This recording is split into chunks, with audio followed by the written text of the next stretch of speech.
కొడవలూరు మండలం నార్త్ రాజుపాలెం గ్రామంలో వైసీపీ నాయకులు భూదందాలకు పాల్పడ్డారంటూ టీడీపీ పార్టీ నాయకులు ధ్వజమెత్తారు. గత 5 సంవత్సరాల్లో ఎక్కడెక్కడ భూములు స్వాహా చేశారో ఆరా తీసి వాటన్నిటినీ ఒక్కొక్కటిగా బయటకు తీస్తామని మాజీ గ్రంథాలయ సంస్థ చైర్మన్ నందిపాటి ప్రవీణ్ కుమార్ రెడ్డి హెచ్చరించారు. ఏ ఒక్కరిని విడిచిపెట్టబోమన్నారు.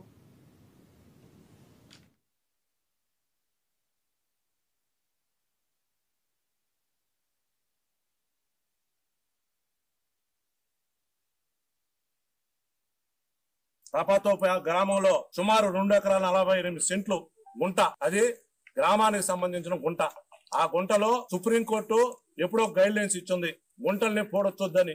ఈ రోజు 48 సెంట్లు ఆయన బినామీ అయినటువంటి ఇదిగో ఆ 2 ఎకరాల 45 సెంట్లు ఫోటోలు కూడా మీకు చూపిస్తున్న ఫోటోని 2 ఎకరాల 48 సెంట్లు భూమి. ఈ భూమిని అక్కడ గ్రీన్ హౌస్ అనే ఫ్యాక్టరీకి 2 ఎకరాల 48 సెంట్లు అమ్మేశాడు. ఆ గుంటని బూట్ చేసిన దృశ్యాలు కూడా మీకు చూపిస్తున్నా.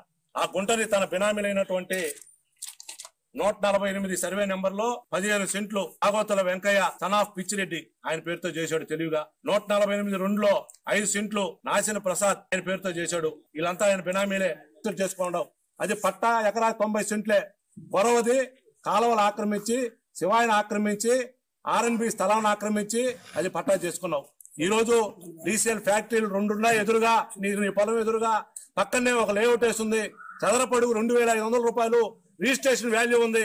ఈ రోజు నువ్వు గత 1 సంవత్సరం క్రితం ఆ రిజిస్ట్రేషన్ 15 లక్షలు, కేవలం అంతలో పొలం 1,30,00,000 రిజిస్ట్రేషన్ వాల్యూ ఉండాలని పొలం 15 లక్షల రూపాయలు నువ్వు ఇచ్చావు.